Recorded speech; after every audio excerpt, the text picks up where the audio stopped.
Hello. ഞാൻ പറയുന്നത് കേൾക്കുന്നുണ്ട്. സ്ക്രീൻ വിസിബിൾ ആണ് എന്ന് വിചാരിക്കുന്നു. എൻ്റെ പേര് ആദില. ഞാൻ സൈക്കോളജിയിൽ JRF ഹോൾഡർ ആണ്. ഞാനാണ് നിങ്ങൾക്ക് ഈ ഒരു സെഷൻ ഇന്നിവിടെ കണ്ടക്ട് ചെയ്യുന്നുണ്ടാവുക. അപ്പോ നിങ്ങൾക്കറിയാം എന്തിനാണ് നിങ്ങളിവിടെ വന്നിട്ടുള്ളത്. നമ്മളൊരു 55 ദിവസം നീണ്ടു നിൽക്കുന്ന ഒരു സ്റ്റഡി പ്ലാൻ ഡിസ്കസ് ചെയ്യുക. അതുപോലെ തന്നെ നിങ്ങൾക്ക് ഈ ഒരു എക്സാമിനെ പറ്റി അറിയേണ്ടതായിട്ടുള്ള വളരെ ഇമ്പോർട്ടൻ്റ് ആയിട്ടുള്ള കുറച്ച് കാര്യങ്ങൾ ഡിസ്കസ് ചെയ്യുക എന്നുള്ളതാണ് ഈ ഒരു സെഷന്റെ ഉദ്ദേശം.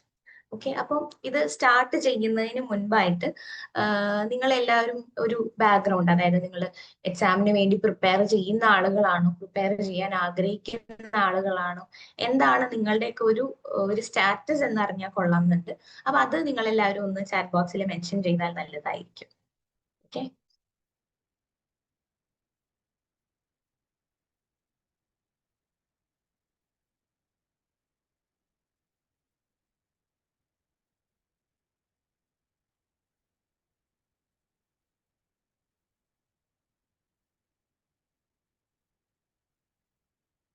Okay, preparing just started preparation എന്ന് പറയുന്നുണ്ട്. Okay okay, just started. Okay okay, fine. അപ്പം പ്രിപ്പയർ ചെയ്യാൻ ഉദ്ദേശിക്കുന്ന അല്ലെങ്കിൽ പ്രിപ്പയർ ചെയ്തുകൊണ്ടിരിക്കുന്ന ആളുകൾ തന്നെയാണ് ഉള്ളത്. നെക്സ്റ്റ് ക്വസ്റ്റ്യൻ എന്ന് പറയുന്നത്, how satisfied are you with your preparation for the December term? നിങ്ങൾ ഓൾറെഡി സ്റ്റാർട്ട് ചെയ്യാൻ പ്ലാൻ ചെയ്തുകൊണ്ടിരിക്കുകയാണ്, ഓർ യു ഹാവ് സ്റ്റാർട്ടഡ്. അപ്പോൾ what do you think? നിങ്ങൾ എന്താണ് വിചാരിക്കുന്നത്? How good is your preparation so far? Okay, neutral എന്ന് പറയുന്നുണ്ട് ഒരാള്. ബാക്കിയുള്ളവരുടെ അവസ്ഥ എന്താണ്? സാറ്റിസ്ഫൈഡ് ആണോ, ഡിസാറ്റിസ്ഫൈഡ് ആണോ? What would it be? നിങ്ങൾ എങ്ങനെയായിരിക്കും അതിനെ റേറ്റ് ചെയ്യുന്നുണ്ടാവുക? ഫ്രീ ആയിട്ട് പറഞ്ഞോളൂ, കുഴപ്പമൊന്നുമില്ല. നിങ്ങൾ ഈ ഒരു സെഷന് ജോയിൻ ചെയ്തിട്ടുള്ളത് ആ ഒരു ഇൻട്രസ്റ്റോട് കൂടിയാണ്. So you can always share your opinions. Okay, dissatisfied എന്ന് പറയുന്നുണ്ട് ഒരാള്. ഓക്കെ,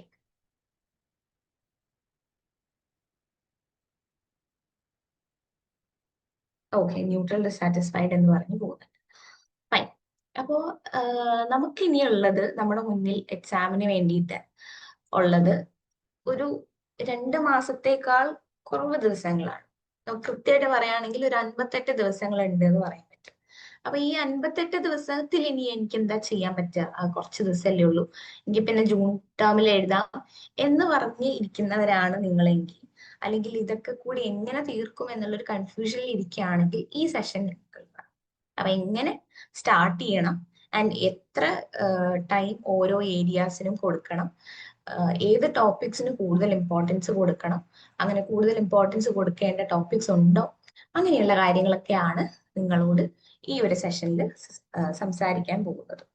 ഓക്കെ, അപ്പൊ നമുക്ക് സ്റ്റാർട്ട് ചെയ്യാം. അതിനു മുൻപ് കുറച്ച് കാര്യങ്ങൾ, എക്സാമിന് പ്രിപ്പയർ ചെയ്യുന്ന ആളുകളായതുകൊണ്ട് കുറച്ച് കാര്യങ്ങൾ പറയാനുള്ളത്, നിങ്ങൾ പഠിക്കുന്നത് എത്രയാണ്, അല്ലെങ്കിൽ എത്രമാത്രം ഡിഫറെന്റ് കൈൻഡ് ഓഫ് ബുക്സ് നിങ്ങൾ വായിച്ചു എന്നുള്ളതിനേക്കാൾ ഇമ്പോർട്ടൻറ്റ് ആ ഒരു എക്സാം ഹാളിൽ പോകുന്ന സമയത്ത് നിങ്ങൾക്ക് എന്തൊക്കെ റീകോൾ ചെയ്യാൻ പറ്റുന്നുണ്ട്, ഓപ്ഷൻസ് കാണുന്ന സമയത്ത് എന്തൊക്കെ നിങ്ങൾക്ക് റെക്കഗ്നൈസ് ചെയ്യാൻ പറ്റുന്നുണ്ട്, കണക്ട് ചെയ്യാൻ പറ്റുന്നുണ്ട്. ചില സമയത്ത് നിങ്ങൾ എലിമിനേറ്റ് ചെയ്യുന്ന ഓപ്ഷൻസ് ആയിരിക്കും നിങ്ങളെ ഹെൽപ്പ് ചെയ്യുന്നുണ്ടാവും. കറക്റ്റ് ആൻസർ എന്താന്ന് നിങ്ങൾക്ക് അറിയണ്ടാവില്ല, പക്ഷെ എന്തല്ല എന്ന് അറിയുന്നുണ്ടാവും. ചിലപ്പോൾ എലിമിനേറ്റ് ചെയ്യുന്ന സമയത്തായിരിക്കും നിങ്ങൾക്ക് ആ ഒരു ആൻസറിലേക്ക് എത്താൻ പറ്റുന്നുണ്ടാവുക.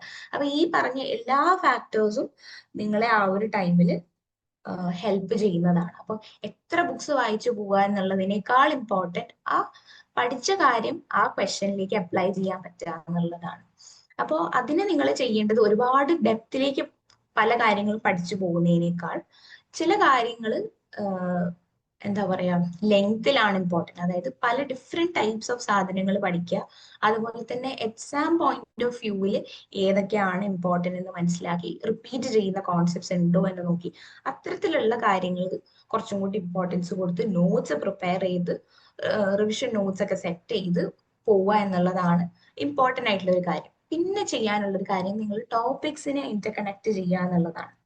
അതായത് ഇപ്പോൾ നമ്മൾ ഒരു പിയാഷയുടെ ഒരു തിയറി ബേസ് ചെയ്തിട്ടുള്ള ഒരു ക്വസ്റ്റ്യൻ ആണ് വന്നതെന്ന് വിചാരിക്കാം.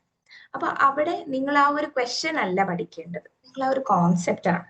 കാരണം ആ കോൺസെപ്റ്റ് പഠിച്ചു കഴിഞ്ഞാൽ നെക്സ്റ്റ് ഇയറിൽ വരുന്ന വേറൊരു ആ തിയറി തന്നെ ബേസ് ചെയ്ത് വരുന്ന വേറൊരു aspect of the same theory നിങ്ങൾക്ക് ആൻസർ ചെയ്യാനായിട്ട് പറ്റും. അപ്പൊ അവിടെ നിങ്ങൾ ഈ ഒരു ക്വസ്റ്റ്യൻസിനെ ഇന്റർകണക്ട് ചെയ്യേണ്ടത് ഇതൊരു തിയറി ആണ് എന്നുള്ള രീതിയിലാണ്. കാരണം നമുക്ക് എക്സാമിന് ഒരിക്കലും ഒരു ക്വസ്റ്റ്യൻ പോലും റിപ്പീറ്റ് ചെയ്യുന്നതായിട്ട് കാണാൻ പറ്റില്ല. പക്ഷെ കോൺസെപ്റ്റ്സ് ആണ് റിപ്പീറ്റ് ചെയ്തുകൊണ്ടിരിക്കുന്നത്. അപ്പൊ ആ കോൺസെപ്റ്റ്സിലെ പാറ്റേൺ റെക്കഗ്നൈസ് ചെയ്യുക എന്നുള്ളതാണ് PYQs നോക്കുന്ന സമയത്ത് നമ്മൾ ചെയ്യേണ്ട ആദ്യത്തെ കാര്യം. അതിനുവേണ്ടിയാണ് നമ്മൾ എപ്പോഴും പ്രീവിയസ് ഇയർ ക്വസ്റ്റ്യൻസ് നോക്കൂ എന്നുള്ള രീതിയിൽ പറഞ്ഞുകൊണ്ടിരിക്കുന്നത്. കാരണം അവിടെ നിങ്ങൾക്കൊരു പാറ്റേൺ റെക്കഗ്നൈസ് ചെയ്യാനായിട്ട് പറ്റും. അത് ഞാൻ നിങ്ങൾക്ക് ഇപ്പൊ ഷെയർ കൂടെ ചെയ്യാം. എങ്ങനെയാണ് ഒരു പാറ്റേൺ കാണാൻ പറ്റുക, ഒരു സ്പെസിഫിക് കോൺസെപ്റ്റ് എടുത്തിട്ട് ആ കോൺസെപ്റ്റിൽ ഡിഫറെന്റ് ഇയേഴ്സിൽ റിപ്പീറ്റഡ് ആയിട്ട് വന്നിട്ടുള്ള ക്വസ്റ്റ്യൻസ് എന്താണെന്നുള്ളത് കാണിച്ചു തരാം. നിങ്ങൾക്ക് ഒരു ഐഡിയ കിട്ടും കേട്ടോ. പിന്നെ ഞാൻ നേരത്തെ പറഞ്ഞ പോലെ അൺനെസസറി ആയിട്ടുള്ള ഡെപ്ത് ചില സ്ഥലങ്ങളിൽ വേണ്ട.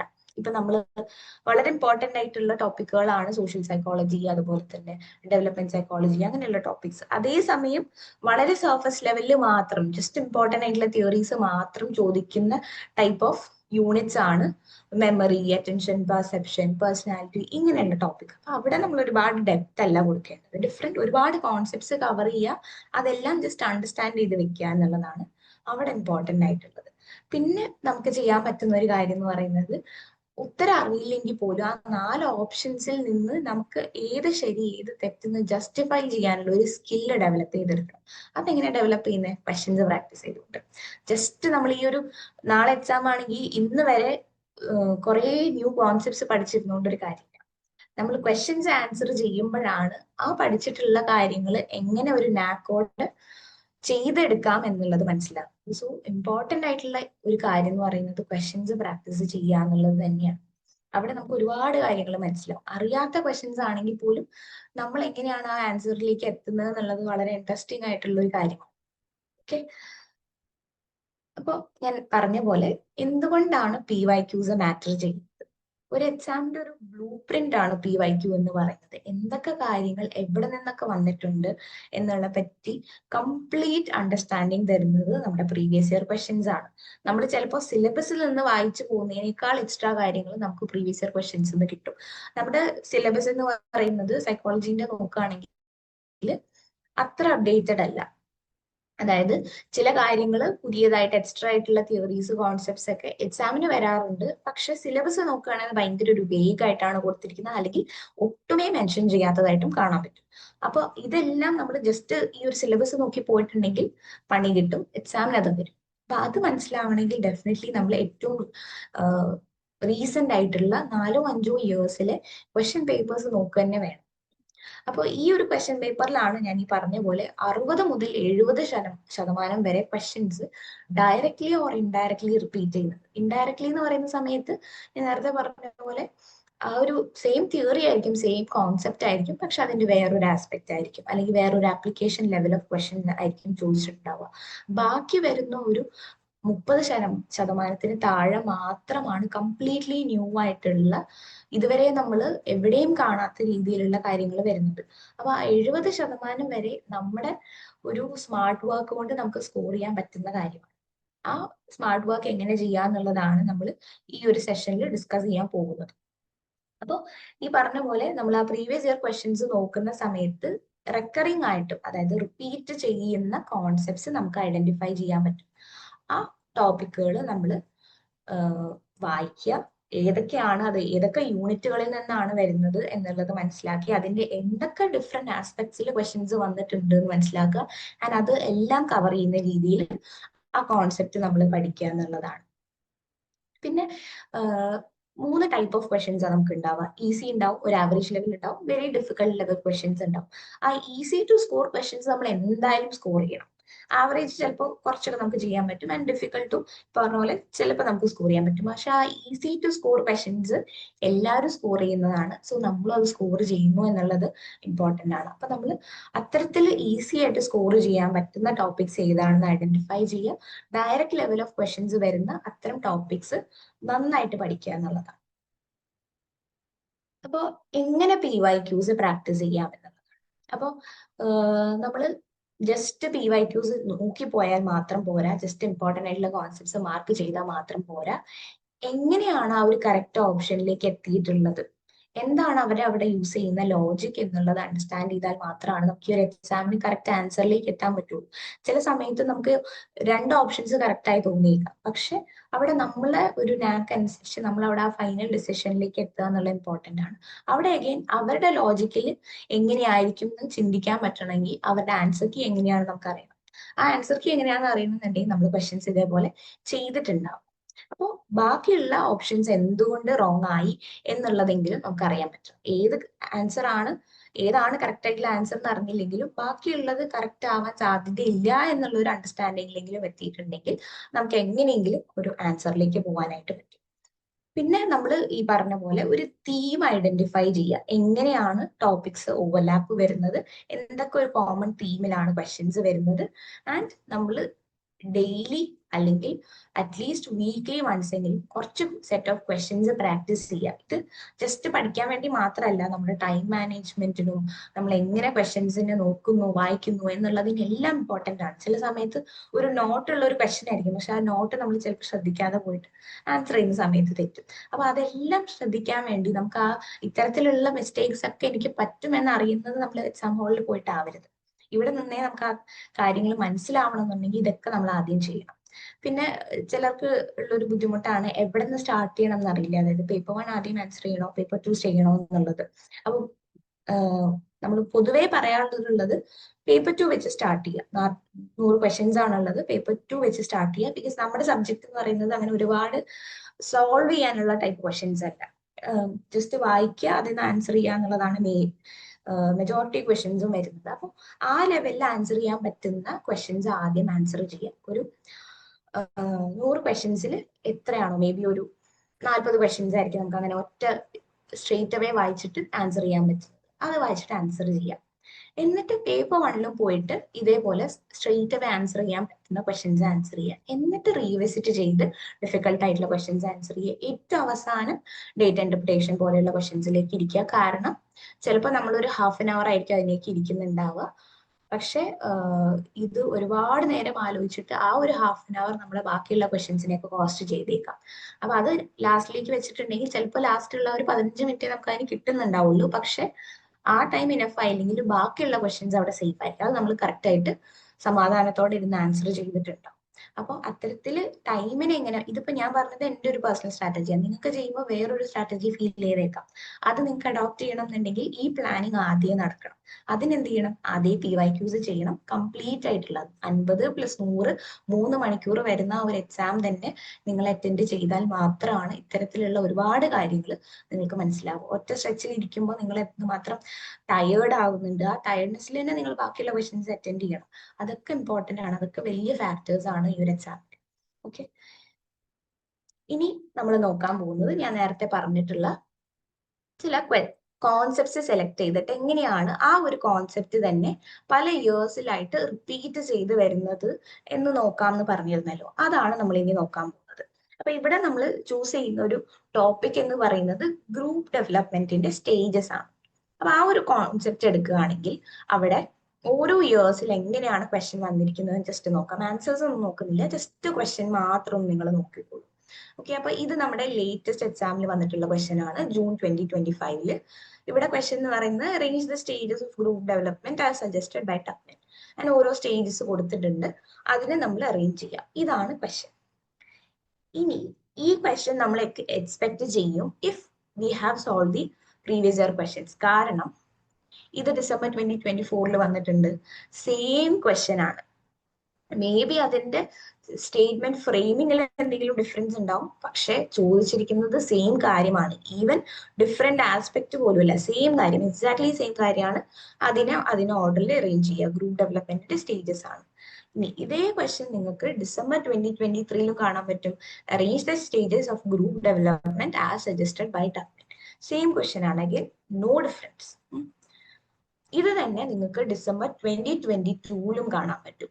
As per Tuckman's group development model identify the correct sequence. ചെറിയൊരു ഡിഫറൻസ് നിങ്ങൾക്ക് ഫ്രെയിമിങ്ങിലൊക്കെ കാണാൻ പറ്റും, സെന്റൻസ് ഫ്രെയിമിങ്ങിൽ. പക്ഷേ അഗൈൻ സെയിം ആസ്പെക്ട് ആണ്, ആ 5 സ്റ്റേജസിനെ ഓർഡറിൽ അറേഞ്ച് ചെയ്യുക എന്നുള്ളത്.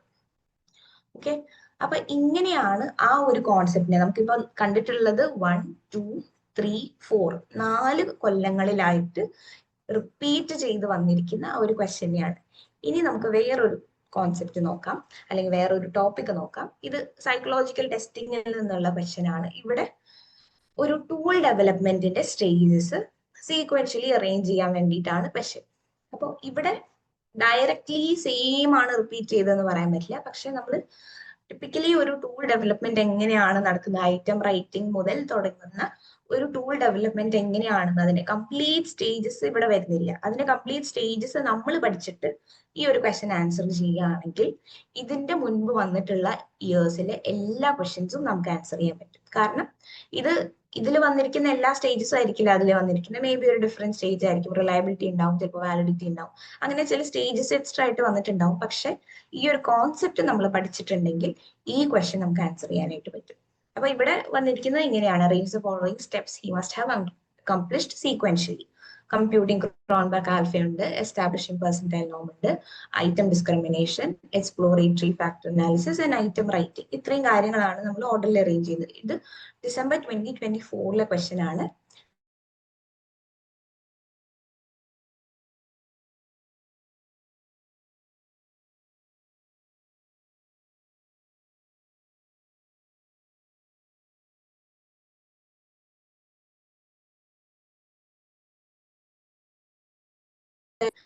കോൺസെപ്റ്റ് ആണ്. അപ്പൊ നമ്മൾ ഒരു ടൂൾ എങ്ങനെ ഡെവലപ്പ് ചെയ്യുന്നു എന്നുള്ള കംപ്ലീറ്റ് സ്റ്റേജസ് പഠിച്ചിട്ടുണ്ടെങ്കിൽ ഇതും നമുക്ക് ആൻസർ ചെയ്യാൻ പറ്റും, ഇല്ലേ? ഇനി നമ്മൾ ഓഗസ്റ്റ് 2024 എക്സാം നോക്കുകയാണെങ്കിൽ അവിടെ സെയിം ക്വസ്റ്റ്യൻ നമുക്ക് കാണാൻ പറ്റും. സെയിം കോൺസെപ്റ്റ് ബേസ് ചെയ്തിട്ടുള്ള question. One psychologist has developed a tool on nature connectedness. What would be correct sequence of the following psychometric activities? അപ്പൊ ഇവിടെ നിങ്ങൾ ഈ ഒരു ക്വസ്റ്റ്യൻ കണ്ടിട്ട് ഇതിലുള്ള ഈ സ്റ്റേജസ് അറേഞ്ച് ചെയ്യുന്നത് മാത്രം നോക്കി പോയിട്ടുണ്ടെങ്കിൽ നിങ്ങൾക്ക് അടുത്ത ഇയറിൽ വരുന്ന ഈ ഡിസംബർ 2024 വരുന്ന ക്വസ്റ്റ്യൻ ആൻസർ ചെയ്യാൻ പറ്റില്ല. അപ്പൊ അവിടെ നിങ്ങൾ ചെയ്യേണ്ടത് ഏതൊരു ക്വസ്റ്റ്യൻ എടുത്ത് പഠിക്കുന്ന സമയത്തും ആ ക്വസ്റ്റ്യന്റെ തീം എന്താണെന്ന് മനസ്സിലാക്കുക. ഇത് ഏത് യൂണിറ്റിൽ നിന്നാണ്? സൈക്കോളജിക്കൽ ടെസ്റ്റിംഗ് ആണ്. അതിൽ ഏത് ടോപ്പിക് ആണത്? ടൂൾ ഡെവലപ്മെന്റ് ആണ്. ഓക്കെ, അപ്പൊ ഞാൻ ടൂൾ ഡെവലപ്മെന്റ് ആണ് പഠിക്കേണ്ടത്, അല്ലാതെ ഈ ക്വസ്റ്റ്യനിലെ ഈ 5 ഓപ്ഷൻസ് എങ്ങനെ അറേഞ്ച് ചെയ്യാം എന്നുള്ളതല്ല. കാരണം അതിനി റിപ്പീറ്റ് ചെയ്യാൻ പോകുന്നില്ല.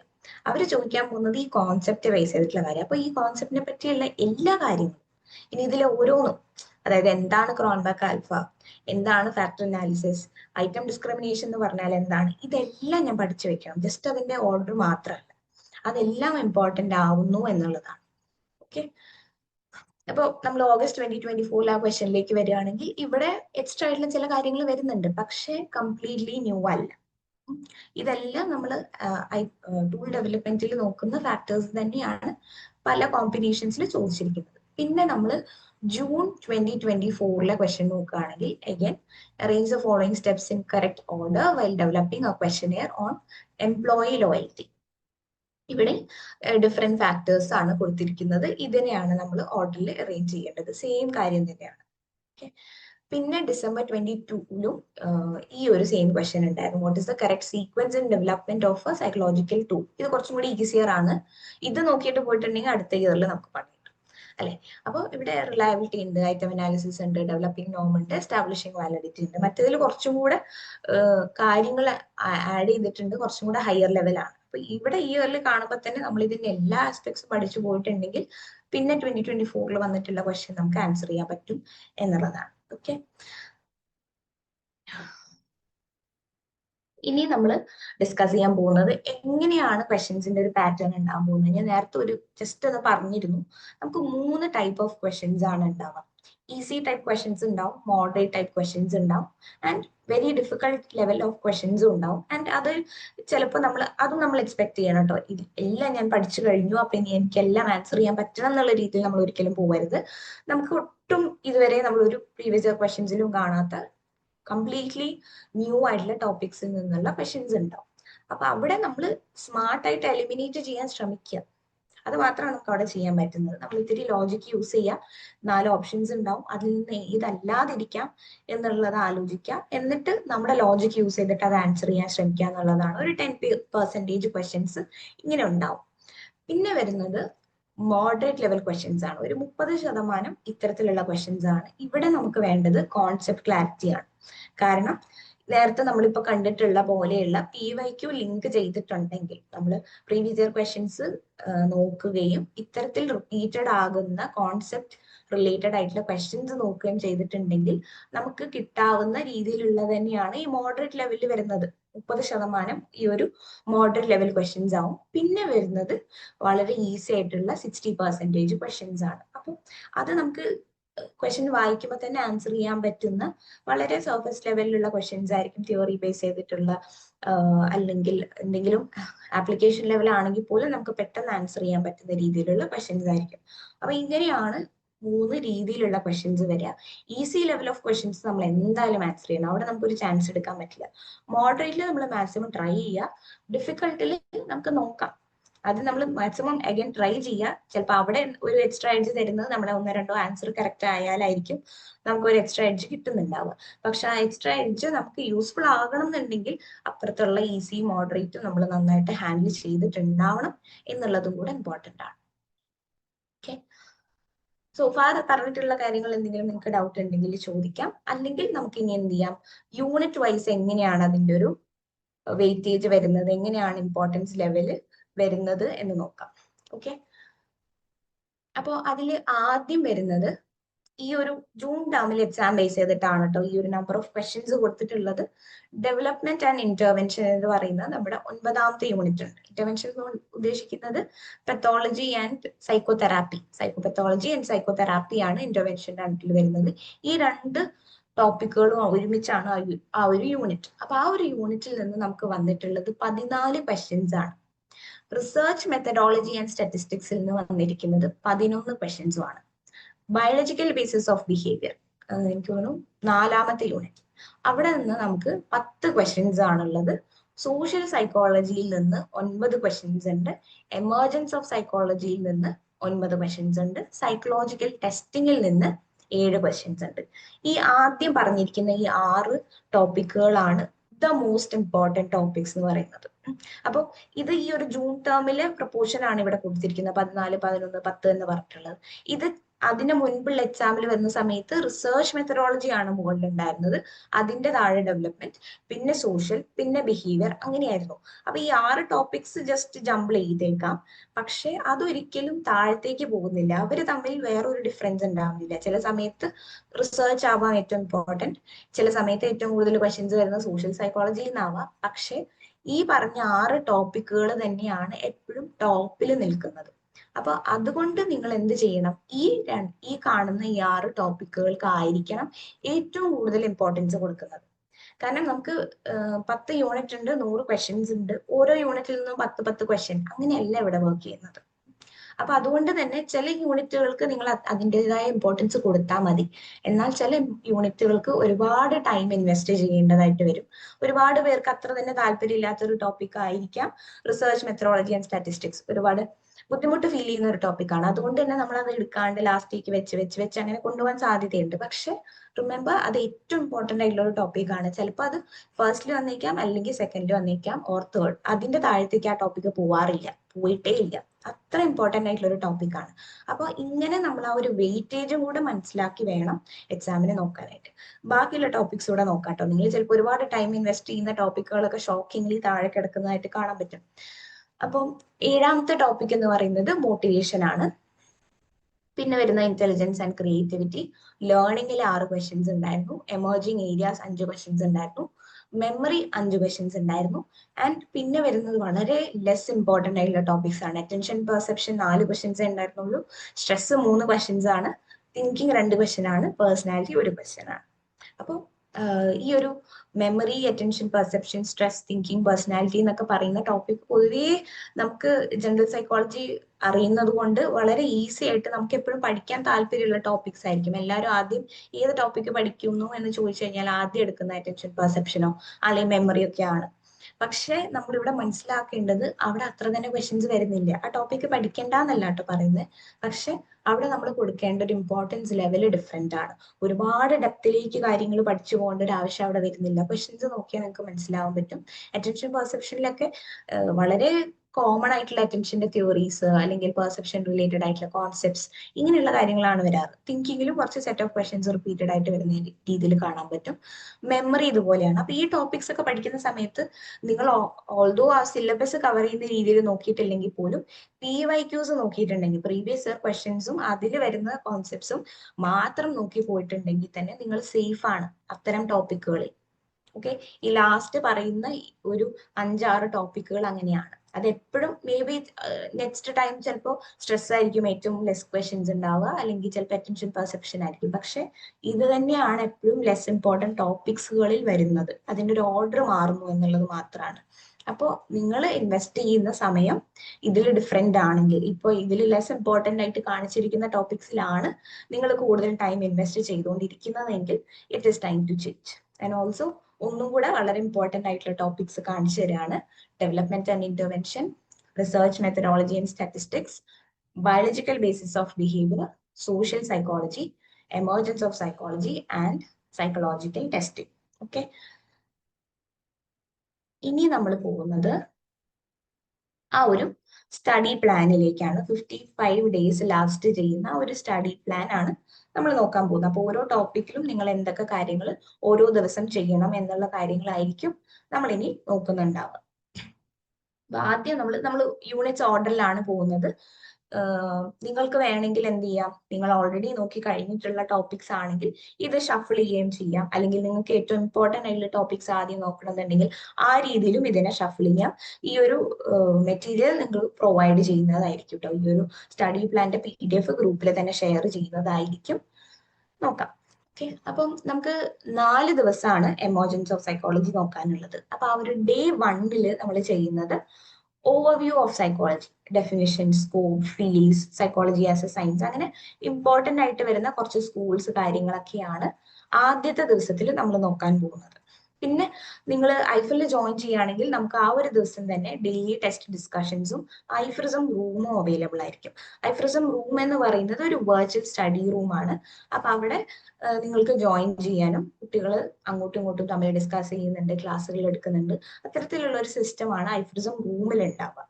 പിന്നെ വരുന്നത് ഡേ 2 ആണ്. ഡേ 2 നമ്മൾ നോക്കുന്നത് എമർജൻസ് ഓഫ് സൈക്കോളജി. അവിടെ ഗ്രീക്ക്, മെഡീവൽ, മോഡേൺ പീരിയഡ്സ്, അതുപോലെ തന്നെ കുറച്ച് ഫൗണ്ടിങ് ഫിഗേഴ്സ് ഇവർ പറയുന്നുണ്ട്. വൂൺ, ജെയിംസ്, ഫ്രോയിഡ്, ഡെൽറ്റേ, ഇത്രയും ആളുകളെ പറ്റി ആയിരിക്കും രണ്ടാമത്തെ ദിവസം നിങ്ങൾ കവർ ചെയ്യുന്നുണ്ടാവുക.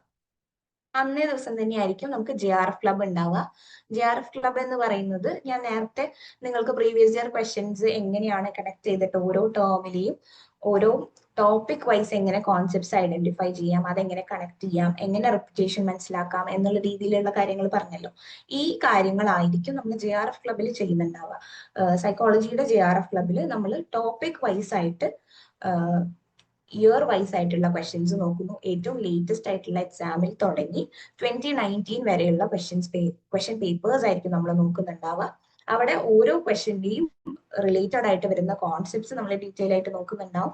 പ്ലസ് നമ്മൾ അതിൽ നിന്ന് എന്താണ് നമുക്ക് കിട്ടുന്ന ഇൻസൈറ്റ്, അതായത് ഈ ഒരു ഇയറിൽ ഇത്രയും കാര്യങ്ങൾ വന്നു, നെക്സ്റ്റ് ഇയറിൽ നോക്കുന്ന സമയത്ത് എന്തെങ്കിലും കണക്ഷൻ ഉണ്ടോ, അതിന്റെ അടുത്ത ഇയറിൽ നോക്കുമ്പോൾ എന്തൊക്കെ കണക്ഷൻ ആണുള്ളത്, അങ്ങനെ റിപ്പീറ്റ് ചെയ്ത് വരുന്ന ടോപ്പിക്സ് ഏതാണെന്ന് ഐഡന്റിഫൈ ചെയ്യാനും കൂടെ അത്തരത്തിലുള്ള ഇൻസൈറ്റ്സ് ഉണ്ടാക്കാനും കൂടെ ആയിരിക്കും നമ്മൾ JRF ക്ലബിലൂടെ എയിം ചെയ്യുന്നുണ്ടാവുക.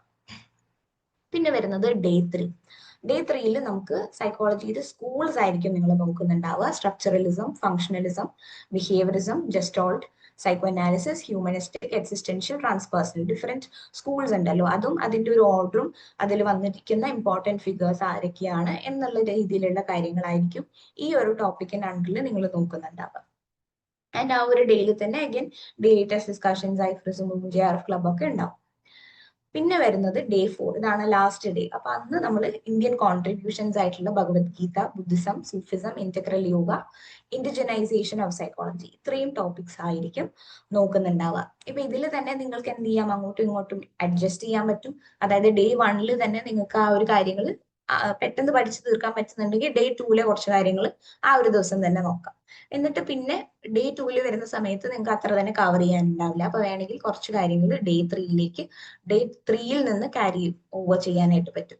അങ്ങനെ ചെയ്ത് നിങ്ങൾക്ക് എന്ത് ചെയ്യാം, ഈ 4 ദിവസങ്ങളെ ബാലൻസ് ചെയ്യാനായിട്ടും കൂടെ പറ്റും. അപ്പോൾ ഒരുപാട് ഓവർവെൽമിംഗ് ആയിട്ടുള്ള രീതിയിലല്ല ഈ ഒരു പ്ലാൻ സ്ട്രക്ചർ ചെയ്തിട്ടുള്ളത്. നിങ്ങൾക്ക് ഒരു ദിവസം പഠിച്ചു തീർക്കാൻ പറ്റുന്ന മാനേജബിൾ ആയിട്ടുള്ള രീതിയിലാണ് ടോപ്പിക്സ് ഡിസ്ട്രിബ്യൂട്ട് ചെയ്തിട്ടുള്ളത്. ഓക്കെ, ഇനി നമ്മൾ അടുത്ത ടോപ്പിക്കിലേക്ക് മൂവ് ചെയ്യാണ്. Research methodology and statistics. ഇത് ഞാൻ ആ ഒരു PDF-ൽ നിന്ന് തന്നെ കട്ട് ചെയ്തെടുത്തുകൊണ്ടാണ് കേട്ടോ ഇങ്ങനെ കുറച്ച് വൃത്തിയില്ലാതിരിക്കുന്നത്. പക്ഷെ നിങ്ങൾക്ക് PDF തരുന്ന സമയത്ത് കറക്റ്റ് വായിക്കാൻ പറ്റുന്ന രീതിയിൽ തന്നെ ആയിരിക്കും. അപ്പോൾ ഡേ 5 നമ്മൾ റിസർച്ച് മെത്തഡോളജി സ്റ്റാർട്ട് ചെയ്യാണ്. നമുക്ക് റിസർച്ച് മെത്തഡോളജി ചെയ്യാൻ നമ്മൾ കുറച്ച് കൂടുതൽ ദിവസങ്ങൾ എടുക്കുന്നുണ്ട്. ഡേ 5 മുതൽ ഡേ 14 വരെ നമ്മൾ റിസർച്ച് മെത്തഡോളജി തന്നെയായിരിക്കും ചെയ്യുന്നുണ്ടാവുക. നിങ്ങൾക്കറിയാം, റിസർച്ച് എന്ന് പറയുന്ന ഒരു ടോപ്പിക് ഉണ്ട്, അവിടെ സ്റ്റാറ്റിസ്റ്റിക്സ് എന്ന് പറയുന്ന വേറൊരു ടോപ്പിക്കും ഉണ്ട്. അപ്പൊ അത്യാവശ്യം ടൈം വേണ്ട വളരെ ഇമ്പോർട്ടന്റ് ആയിട്ടുള്ള ഒരു ടോപ്പിക് ആണ് ഇത്. നമ്മൾ നേരത്തെ നോക്കിയിരുന്നല്ലോ. അപ്പൊ ആദ്യത്തെ ദിവസം, അതായത് 5-ാമത്തെ ആ ഒരു ദിവസം നമ്മൾ നോക്കുന്നുണ്ടാവുക nature, purpose and ethics of psychological research, variables, operational definitions and hypothesis. വേരിയബിൾസിന്റെ ടൈപ്സ് ഉണ്ട്, ഹൈപ്പോത്തസിസിന്റെ ടൈപ്സ് ഉണ്ട്. അത്തരത്തിലുള്ള കാര്യങ്ങളായിരിക്കും, വളരെ ബേസിക് ആയിട്ടുള്ള എത്തിക്സ് പോലെയുള്ള ബേസിക് ആയിട്ടുള്ള കാര്യങ്ങളായിരിക്കും ആദ്യത്തെ ദിവസം, റിസർച്ചിന്റെ ആദ്യത്തെ ദിവസം നിങ്ങൾ നോക്കുന്നുണ്ടാവുക. പിന്നെ വരുന്നത് ഡേ 6 ആണ്. അവിടെ പാരഡൈംസ് ഓഫ് റിസർച്ച്, അതായത് quantitative, qualitative, mixed method studies ഉണ്ട്. അപ്പോൾ അത്തരത്തിലുള്ള ഡിഫറെന്റ് പാരഡൈംസ് ആയിരിക്കും ഡേ 6 നമ്മൾ നോക്കുന്നുണ്ടാവുക. പിന്നെ വരുന്നത് ഡേ 7 ആണ്. ഡേ 7 റിസർച്ച് മെത്തേഡ്സ് ആയിരിക്കും നിങ്ങൾ നോക്കുക. ഒബ്സർവേഷൻ ഉണ്ട്, സർവേ ഉണ്ട്, ഇന്റർവ്യൂ ഉണ്ട്, ക്വസ്റ്റനെയർ ഉണ്ട്, കേസ് സ്റ്റഡി ഉണ്ട്, experimental and quasi experimental designs ഉണ്ട്. വളരെ ഇമ്പോർട്ടന്റ് ആയിട്ടുള്ള ഒരു ടോപ്പിക്കാണ് മെത്തേഡ്സ് എന്ന് പറയുന്നത്. അതാണ് നിങ്ങൾ 3-ാമത്തെ ദിവസം ഡേ 7 നോക്കുന്നുണ്ടാവുക. പിന്നെ വരുന്നത് ഡേ 8 ആണ്. അവിടെ നമ്മൾ അഡ്വാൻസ്ഡ് മെത്തേഡ്സ് ആയിരിക്കും നോക്കുക. ഇതും അഗെയിൻ വളരെ ഇമ്പോർട്ടന്റ് ആണ്. എക്സാമിന് റിപ്പീറ്റഡ് ആയിട്ട് ക്വസ്റ്റ്യൻസ് വരുന്ന, മാത്സ് ഫോളോയിങ് ഒക്കെ ക്വസ്റ്റ്യൻസ് വരുന്ന ഒരു ഏരിയ ആണ്. എന്താണ് ഫിനോമിനോളജി, എന്താണ് ethnography, grounded theory, focus group, അതുപോലെ തന്നെ ക്രോസ് കൾച്ചറൽ സ്റ്റഡീസ് ആണ്. ഇത്രയും ടോപ്പിക്സ് ആണ് ആ ഒരു ദിവസത്തിൽ നിങ്ങൾ നോക്കുന്നുണ്ടാവുക. പിന്നെ വരുന്നത് ഡേ 9. ഡേ 9 അഗൈൻ ഒരു ഇമ്പോർട്ടന്റ് ആയിട്ടുള്ള ഒരു ടോപ്പിക്കാണ്. ഇതിപ്പോ എന്താണ് എല്ലാം ഇമ്പോർട്ടന്റ് എന്ന് പറയുന്നതെന്ന് വിചാരിക്കരുത്. ഇത് വളരെ ഇമ്പോർട്ടന്റ് ആയിട്ടുള്ള ഒരു യൂണിറ്റ് ആയതുകൊണ്ടാണ്. അതിൽ ഓരോ ടോപ്പിക്കുകളും വളരെ ഇമ്പോർട്ടന്റ് തന്നെയാണ്. ഇപ്പൊ സാമ്പിളിംഗ് മെത്തേഡ് വരുന്ന സമയത്ത് അതും റിപ്പീറ്റഡ് ആയിട്ട് ക്വസ്റ്റ്യൻസ് വരുന്ന ഒരു ഏരിയ ആണ്. നമുക്ക് 2 തരത്തിലുള്ള സാമ്പിളിംഗ് ഉണ്ട്, പ്രോബബിലിറ്റി, നോൺ പ്രോബബിലിറ്റി. അപ്പൊ അതിന്റെ ഡിഫറെന്റ് ടൈപ്സ് പഠിക്കാം. പിന്നെ സാമ്പിൾ സൈസും എറേഴ്സും ഒക്കെ വരുന്ന കോൺസെപ്റ്റും കൂടി ആയിരിക്കും ആ ദിവസത്തിൽ നിങ്ങൾ നോക്കുന്നുണ്ടാവുക. പിന്നെ നമ്മൾ ഡേ 10 വരികയാണ്. അവിടെ നമ്മൾ data analysis, central tendency, dispersion, normal curve, correlation, ഇത്രയും കാര്യങ്ങളായിരിക്കും നോക്കുക. സെൻട്രൽ ടെൻഡൻസി വളരെ ഇമ്പോർട്ടന്റ് ആണ്, ഡിസ്പേർഷൻ, നോർമൽ കർവ് വളരെ ഇമ്പോർട്ടന്റ് ആണ്, പിന്നെ കോറിലേഷനും അതിന്റെ ഡിഫറെന്റ് ടൈപ്സും ആയിരിക്കും പിന്നെ നമ്മൾ നോക്കുന്നുണ്ടാവുക. പിന്നെ ഡേ 11 നമ്മൾ ചെയ്യുന്നത് പാരമെട്രിക്, നോൺ പാരമെട്രിക് ടെസ്റ്റുകൾ ടൈപ്സ് ഉണ്ട്. അത് തമ്മിലുള്ള ഡിഫറൻസ് ഏതാണ്, ഒരു പാരമെട്രിക് ടൈപ്പ് ടെസ്റ്റിന്റെ ഓൾട്ടർനേറ്റീവ് ആയിട്ടുള്ള non parametric form of test ഏതാണെന്നുള്ളതും കൂടെ മനസ്സിലാക്കി വെക്കുന്നത് ഇമ്പോർട്ടന്റ് ആണ്. കാരണം അത്തരത്തിലുള്ള ക്വസ്റ്റ്യൻസ് ആണ് എക്സാമിന് വരിക. അപ്പൊ T test, sign, Wilcoxon, Mann Whitney, Kruskal Wallis, Friedman ടെസ്റ്റുകളൊക്കെയാണ് നമ്മൾ അവിടെ പഠിക്കുന്നുണ്ടാവുക ആ ഒരു ദിവസത്തിൽ. പിന്നെ നമ്മൾ ഡേ 12 വരികയാണ്. അവിടെ നമ്മൾ റിഗ്രഷന്റെ ടൈപ്സ് ഉണ്ട്, ഫാക്ടർ അനാലിസിസ് ഉണ്ട്, പവർ ആൻഡ് എഫക്ട് സൈസ്. ഇതിൽ ഫാക്ടർ അനാലിസിസ് വളരെ ഇമ്പോർട്ടന്റ് ആയിട്ടുള്ള ഒരു ടോപ്പിക് ആണ്. പിന്നെ നമ്മൾ ഡേ 13 വരും. ഇതാണ് നമ്മുടെ ലാസ്റ്റ് ഡേ. നമ്മൾ കോൺസെപ്റ്റ്സ് പഠിക്കുന്നതിലെ ലാസ്റ്റ് ഡേ ഇതാണ്.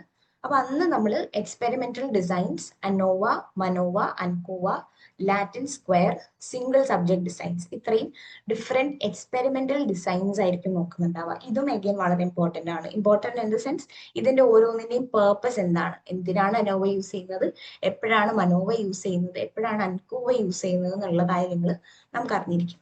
അത്രയാണ് നമ്മൾ ആ ഒരു ഡേ 13 ചെയ്യുന്നുണ്ടാവുക. ഡേ 14 നമ്മൾ എന്താ ചെയ്യാൻ പോണെന്ന് വെച്ച് കഴിഞ്ഞാൽ ഈ ഒരു യൂണിറ്റിൽ ക്വസ്റ്റ്യൻസ് നോക്കുക എന്നുള്ളതാണ് ദ മോസ്റ്റ് ഇമ്പോർട്ടൻറ്റ് തിങ്. കാരണം കുറെ കാര്യങ്ങൾ ആപ്ലിക്കേഷൻ ലെവലിലായിരിക്കും വരിക. അപ്പൊ നമ്മൾ ഇതൊക്കെ പഠിച്ചു പോയി കഴിഞ്ഞിട്ട് തിയറി മാത്രമായിരിക്കും നമുക്ക് അറിയുണ്ടാവുക. അത് അപ്ലൈ ചെയ്യാൻ മനസ്സിലാവണമെന്നുണ്ടെങ്കിൽ നമ്മൾ എന്ത് ചെയ്യണം, ക്വസ്റ്റ്യൻസ് പ്രാക്ടീസ് ചെയ്യണം. അപ്പൊ ഡേയിൽ നമ്മൾ ചെയ്യാൻ പോകുന്നത് എന്താണെന്ന് വെച്ചാൽ അറ്റ്ലീസ്റ്റ് ഒരു 3 years എങ്കിലും കാറ്റഗറൈസ്ഡ് ആയിട്ടുള്ള പ്രീവിയസ് ഇയർ ക്വസ്റ്റ്യൻസ് ഉണ്ടാവും. അത് നമ്മൾ പ്രാക്ടീസ് ചെയ്യുക എന്നുള്ളതാണ്. അപ്പോൾ കാറ്റഗറൈസ് ചെയ്തിട്ടുള്ള പ്രീവിയസ് ഇയർ ക്വസ്റ്റ്യൻസ് ആണ് നിങ്ങൾക്ക് ടെസ്റ്റ് സെക്ഷൻ എടുത്തു കഴിഞ്ഞാൽ അവിടെ പ്രീവിയസ് ഇയർ ക്വസ്റ്റ്യൻസിൽ തന്നെ കാറ്റഗറൈസ്ഡ് പ്രീവിയസ് ഇയർ ക്വസ്റ്റ്യൻസും അവൈലബിൾ ആണ്. അപ്പൊ ഏത് ടോപ്പിക്കാണോ നിങ്ങൾക്ക് അറ്റൻഡ് ചെയ്യേണ്ടതായിട്ടുള്ളത് ആ ഒരു ടോപ്പിക്കിൽ നിന്ന് ക്വസ്റ്റ്യൻസ് നിങ്ങൾക്ക് പ്രാക്ടീസ് ചെയ്യാനായിട്ട് പറ്റും. ആൻഡ് ഇയർ വൈസ് ക്വസ്റ്റ്യൻസ് അവിടെ കൊടുത്തിട്ടുണ്ടാവും. ഓൾസോ ഇതേ കാര്യം തന്നെ നമ്മൾ ഡീറ്റെയിൽ ആയിട്ട് JRF ക്ലബിലും ഡിസ്കസ് ചെയ്യുന്നുണ്ടാവും. ഓക്കെ, പിന്നെ നമ്മൾ വരുന്നത് മൂന്നാമത്തെ യൂണിറ്റിലേക്കാണ്. സൈക്കോളജിക്കൽ ടെസ്റ്റിംഗ് ആണ്. ഇവിടെ നമ്മൾ ഒരു 6 ദിവസം കൊണ്ടാണ് ഈ ഒരു ടോപ്പിക് നോക്കുന്നത്. ഇതും എഗെയിൻ ഞാൻ നേരത്തെ പറഞ്ഞിട്ടുള്ള വളരെ ഇമ്പോർട്ടന്റ് ആയിട്ടുള്ള ടോപ്പിക്കുകളിൽ ഒന്നാണ്.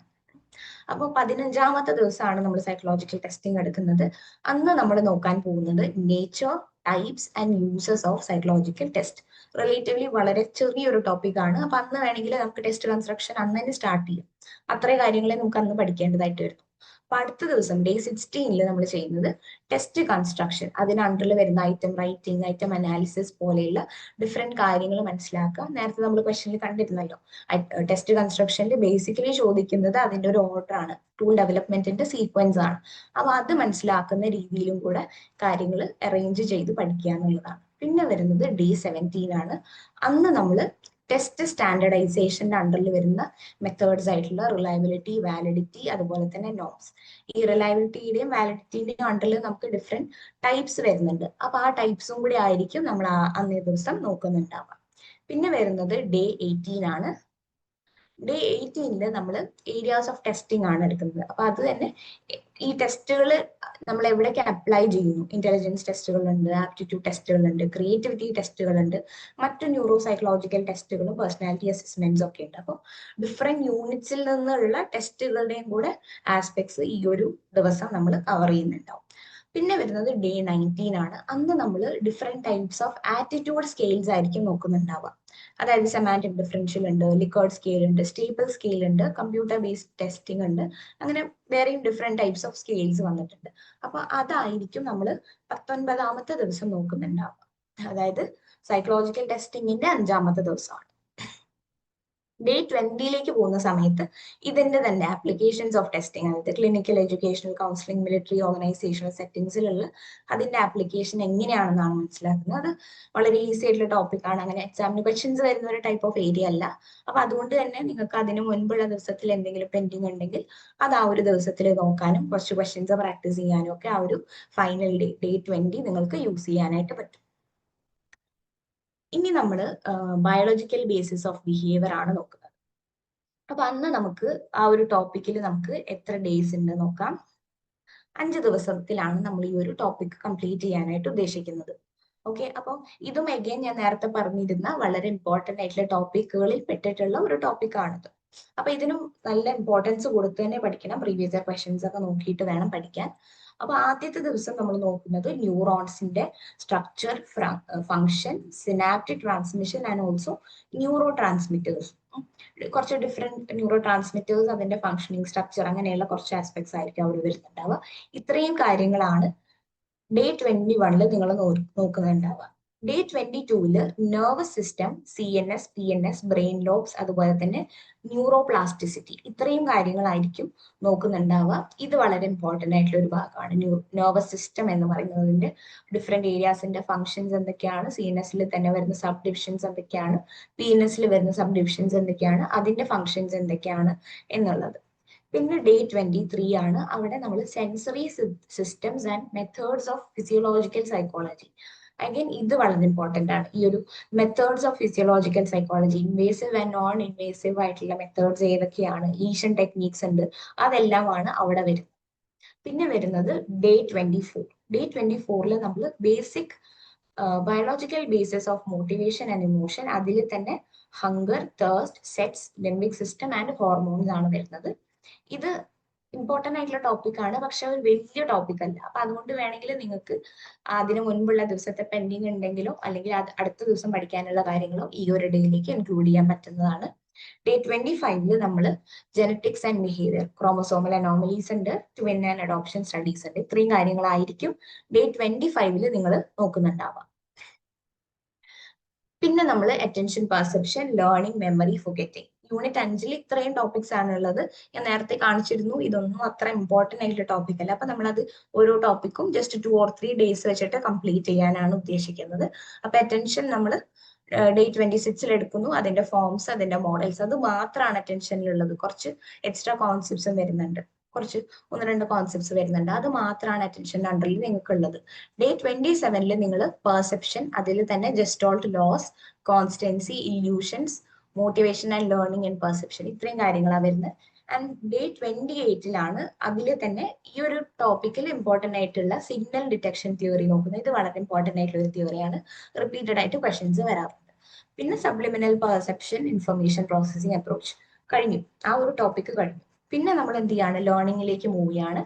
അപ്പൊ ലേണിംഗിൽ നമ്മൾ ആദ്യത്തെ ദിവസം ലേണിംഗിൽ തന്നെ classical conditioning, Pavlov's procedure, phenomenal and applications ആണ് പഠിക്കുന്നത്. അതേ ദിവസം തന്നെ നമുക്ക് വേണമെങ്കിൽ ഓപ്പറന്റ് കണ്ടീഷനിങ്ങും കൂടെ തീർക്കാം, കാരണം നമുക്ക് വളരെ ഫെമിലിയർ ആയിട്ടുള്ള ഒരു ടോപ്പിക് ആയതുകൊണ്ട്. പിന്നെ നമ്മൾ paradigm, reinforcement, schedules and shaping ഒക്കെയാണ് നെക്സ്റ്റ് ഡേയിൽ നോക്കുന്നുണ്ടാവുക. ഡേ 31 നമ്മൾ കോഗ്നിറ്റീവ് ലേണിംഗ് തിയറീസ് നോക്കുന്നു, അതായത് insight theory, observational theory, latent learning theory, ഇത്രയും തിയറീസ് ആയിരിക്കും നോക്കുന്നുണ്ടാവുക. അതോടെ നമ്മൾ ലേണിംഗ് കംപ്ലീറ്റ് ചെയ്തു. പിന്നെ നമ്മൾ മെമ്മറിയിലേക്ക് മൂവ് ഓൺ ചെയ്യാണ്.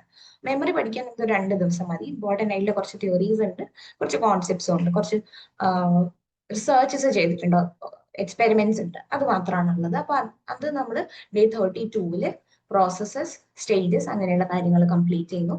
ആൻഡ് ഡേ 33 നമ്മൾ തിയറീസ് ഓഫ് ഗെറ്റിംഗ് ആയിരിക്കും നോക്കുന്നുണ്ടാവുക.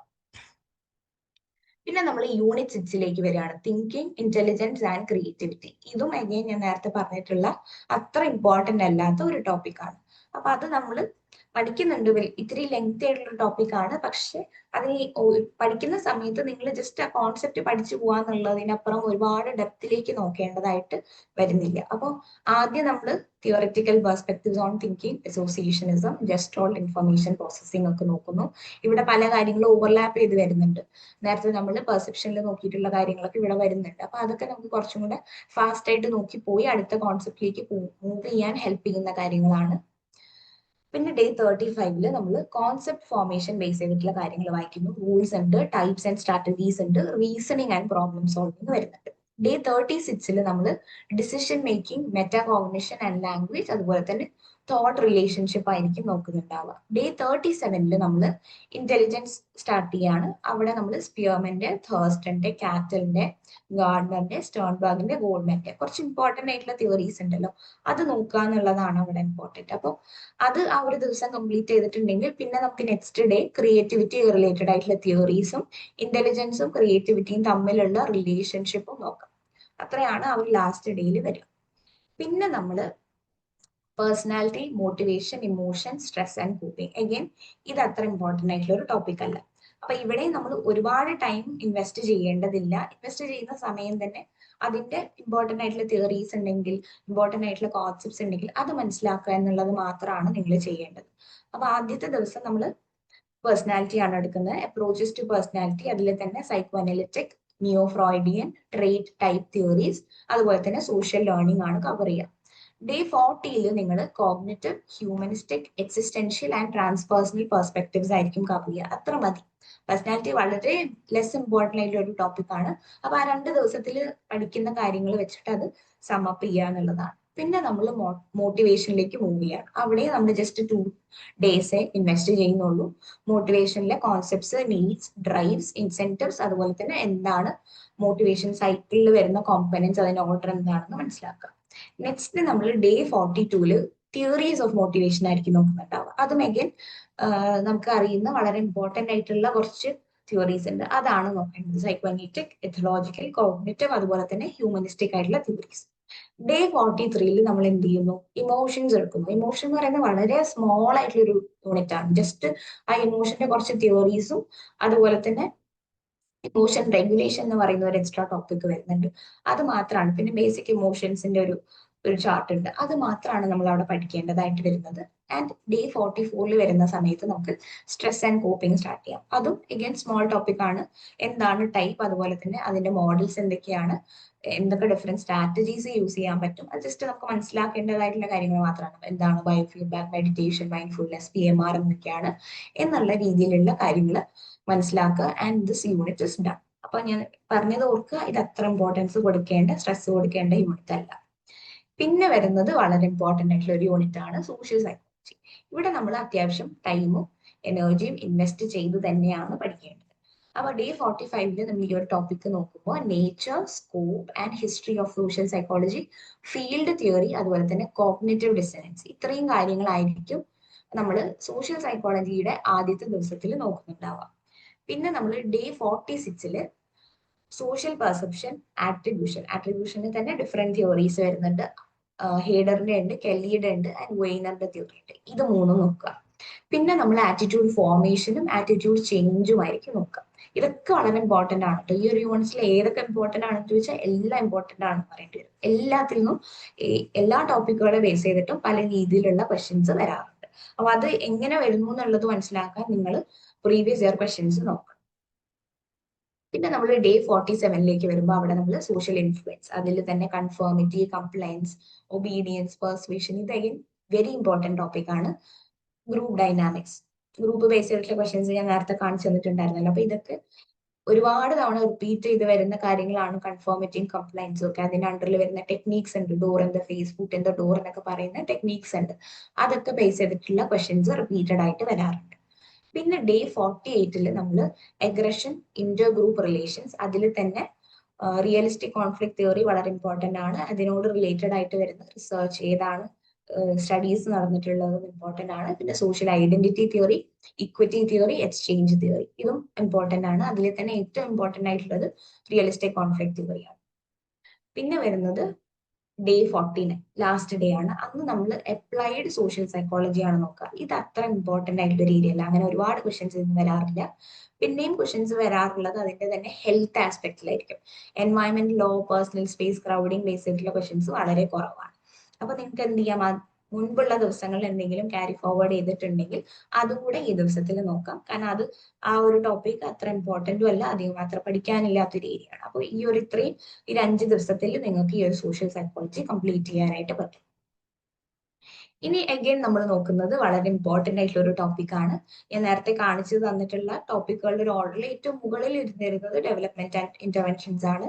കാരണം ജൂൺ ടേമിൽ ഏറ്റവും കൂടുതൽ ക്വസ്റ്റ്യൻസ് വന്നിട്ടുള്ളത് ഈ ഒരു ടോപ്പിക്കിൽ നിന്നാണ്.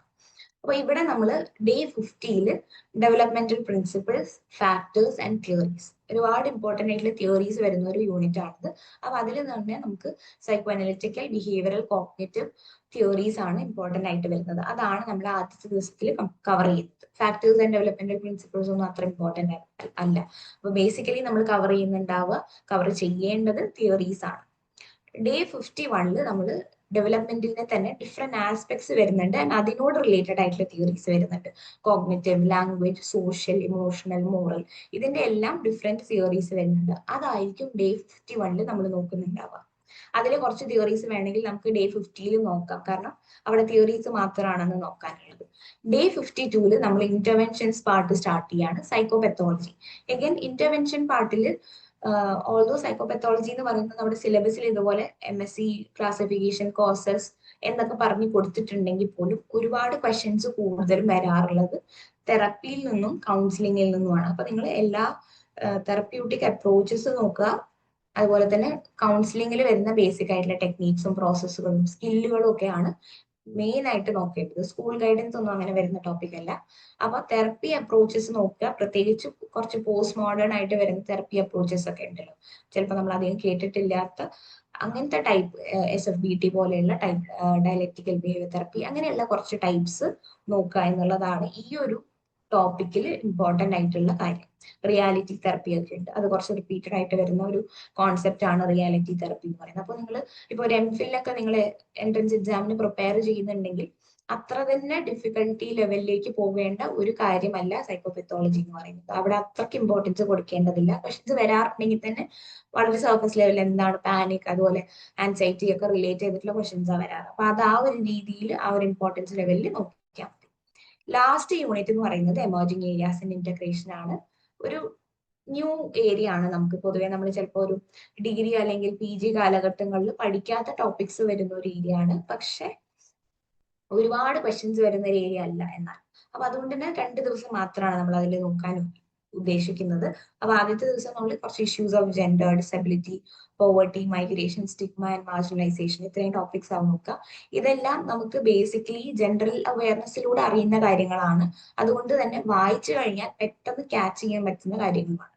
പിന്നെ ഡേ 55ലാണ് കുറച്ച് തിയറീസ് വരാൻ സാധ്യതയുള്ളത്. പീസ് സൈക്കോളജി, അതുപോലെ വെൽബീയിങ്ങിന്റെ സൈക്കോളജി തിയറീസ് ഉണ്ട്.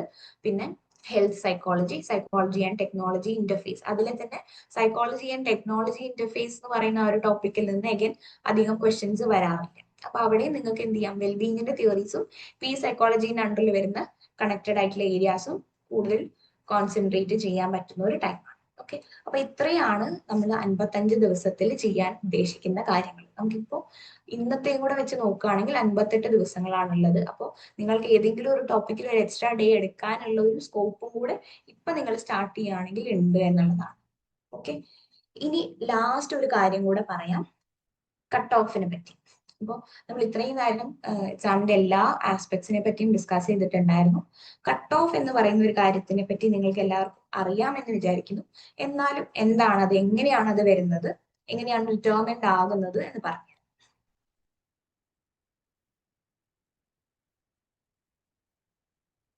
ഓക്കെ, അപ്പം കട്ട് ഓഫിൽ നമ്മൾ നോക്കുന്നത്, ഇപ്പോ ഒരു എക്സാം നടക്കാൻ പോവാണ്, ആ എക്സാം നടന്നു, അത് ഭയങ്കര ഡിഫിക്കൽട്ട് ആയിട്ടുള്ള ഒരു എക്സാം ആയിരുന്നു. അപ്പോൾ ഇവർ ചെയ്യുന്നത് ആ എക്സാം അറ്റൻഡ് ചെയ്തിട്ടുള്ള എല്ലാ സ്റ്റുഡൻസിന്റെയും മാർക്ക് നോക്കുന്നു. അതിന്റെ ഒരു ആവറേജിനെയാണ് അവർ കട്ട് ഓഫ് ആയിട്ട് ഡിസൈഡ് ചെയ്യുന്നുണ്ടാവുക. അപ്പോൾ എത്ര ആളുകൾ അത് എഴുതി, ആ എക്സാം എത്ര ടഫ് ആയിരുന്നു എന്നുള്ള ഡിഫറെന്റ് ഫാക്ടേഴ്സ് ബേസ് ചെയ്തിട്ടായിരിക്കും കട്ട് ഓഫ് വരുന്നുണ്ടാവുക. അപ്പൊ ഞാൻ ഈ പറഞ്ഞ പോലെ വളരെ ഡിഫിക്കൽട്ട് ആയിട്ടുള്ള ഒരു എക്സാം ആണെങ്കിൽ അവിടെ അത് എഴുതിയിട്ടുള്ള കുട്ടികളുടെ മാർക്ക് എന്ന് പറയുന്നത് ലോ ആയിരിക്കും. അപ്പൊ നമ്മുടെ കട്ട് ഓഫ് വരുന്ന സമയത്തും അത് ലോ ആയിരിക്കും. അപ്പൊ ഡിഫിക്കൽട്ട് എക്സാമിന് എപ്പോഴും കട്ട് ഓഫ് താഴ്ന്നായിരിക്കും ഇരിക്കുക. ഇനി അതേസമയം വളരെ ഈസി ആയിട്ടുള്ള ഒരു എക്സാം ആണെങ്കിൽ അവിടെ എല്ലാവർക്കും നന്നായിട്ട് പെർഫോം ചെയ്യാൻ പറ്റിയിട്ടുണ്ടാവുമല്ലോ, കോമൺ ആയിട്ട് നല്ലൊരു പെർഫോമൻസ് ആയിരിക്കും. അപ്പൊ നമ്മുടെ കട്ട് ഓഫും വളരെയധികം മുകളിലോട്ട് പോകും. അതാണ് കഴിഞ്ഞ പ്രാവശ്യം സംഭവിച്ചിട്ടുണ്ടായിരുന്നത്. അതായത് ഭയങ്കര ഈസി ആയിട്ടുള്ള എക്സാം ആയിരുന്നു, ഓൾമോസ്റ്റ് എല്ലാ ക്വസ്റ്റ്യൻസും നമുക്ക് പെട്ടെന്ന് വായിച്ച് ആൻസർ ചെയ്യാൻ പറ്റുന്നതായിരുന്നു. അതുകൊണ്ട് തന്നെ എല്ലാവർക്കും നന്നായിട്ട് പെർഫോം ചെയ്യാൻ പറ്റി. അതുകൊണ്ട് എന്ത് ചെയ്തു, കട്ട് ഓഫ് ഭയങ്കരമായിട്ട് റൈസ് ആയി.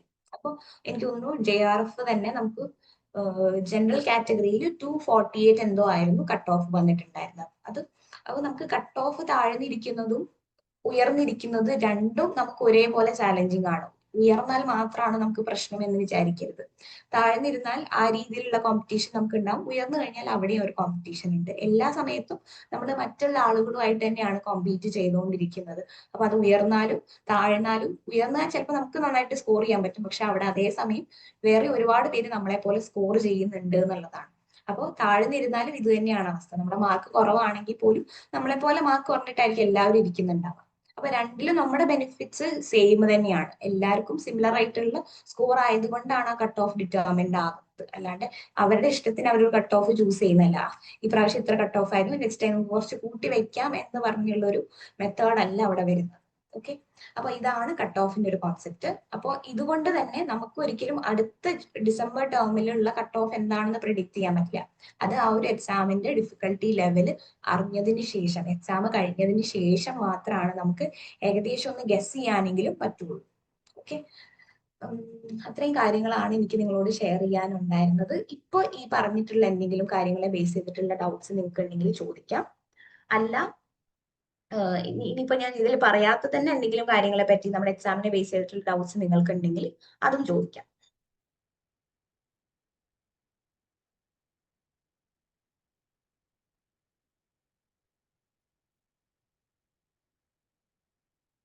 ഉണ്ടോ? ഓക്കെ, അങ്ങനെ ഡൗട്ട്സ് ഒന്നും ഇല്ലെങ്കിൽ നമുക്ക് സെഷൻ വൈൻഡ് അപ്പ് ചെയ്യാം. എക്സ്പെക്ടഡ് ഡേറ്റ് ഓഫ് എക്സാം വന്നിട്ടുണ്ടായിരുന്നു. December 31 മുതൽ January 1 വീക്ക് വരെയാണ് പറഞ്ഞിട്ടുള്ളത്. നമ്മുടെ സൈക്കോളജി എക്സാംസ് ഒരിക്കലും ഫസ്റ്റ് വരാറില്ല. അപ്പൊ എന്തായാലും ഡിസംബറിൽ എക്സാം ഉണ്ടാവില്ല നമുക്ക് ഉറപ്പാണ്. ഫസ്റ്റ് ഡേ തന്നെ എക്സാം ഉണ്ടാവില്ല. അതുകൊണ്ട് തന്നെ December 31 നമ്മുടെ എക്സാം ഉണ്ടാവില്ല. നമ്മുടെ എക്സാം വരുന്നത് ജാനുവരി ആയിരിക്കും. മാം ഒരു ഡൗട്ട് ഉണ്ടായിരുന്നേ. ഓക്കെ, ചോദിച്ചോളൂ. മാം ഇപ്പൊ ഈ നമ്മുടെ ഈ അഷ്ടാംഗ യോഗ അതല്ലെങ്കിൽ അങ്ങനത്തെ കുറെ ആൾക്കാരുണ്ടല്ലോ ഇന്ത്യൻ സൈക്കോളജി എന്ന് പറയുന്നത്, അത് നമ്മൾ എത്രത്തോളം ഇമ്പോർട്ടൻസ് കൊടുക്കണം, അല്ലെങ്കിൽ അത് ഏത് രീതിയിൽ ഒന്ന് കൺസെപ്റ്റലൈസ് ചെയ്യണമെന്ന് എനിക്കൊരു ഐഡിയ കിട്ടിയിട്ടില്ല ഇതുവരെ.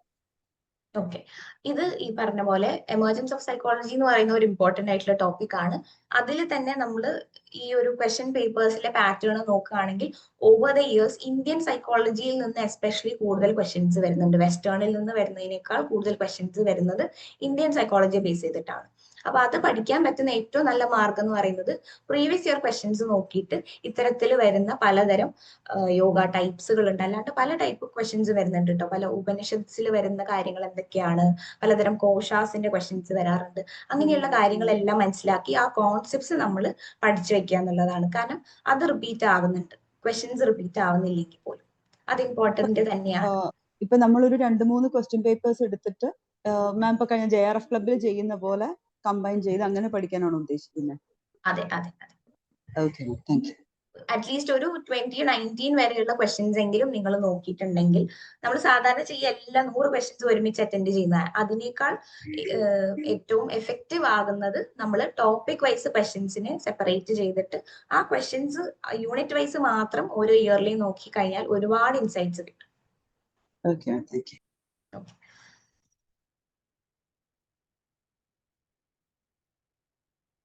ഓക്കെ, അങ്ങനെയാണെങ്കിൽ നമുക്ക് സെഷൻ വൈൻഡ് അപ്പ് ചെയ്യാം. നിങ്ങൾക്ക് ചോദിക്കാനുള്ള കാര്യങ്ങളൊക്കെ ചോദിച്ചു എന്ന് വിചാരിക്കുന്നു. ഒരാൾ ചോദിച്ചിട്ടുണ്ട്, റെഫറൻസ് ബുക്സ് എന്തെങ്കിലും സജസ്റ്റ് ചെയ്യാമോ എന്നുള്ളത്.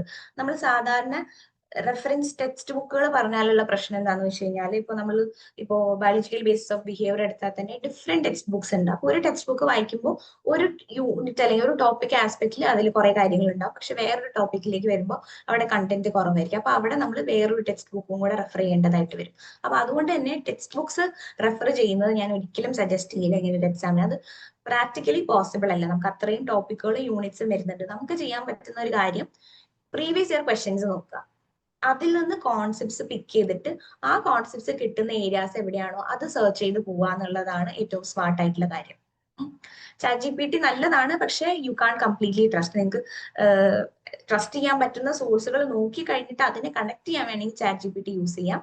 പക്ഷെ ബുക്കുകൾ ഒരുപാട് എല്ലാ ടോപ്പിക്കുകളിൽ നിന്നും ഇരുന്ന് വായിക്കുന്നത് ഞാൻ സജസ്റ്റ് ചെയ്യില്ല. ഞാൻ JRF ഹോൾഡർ ആണ്.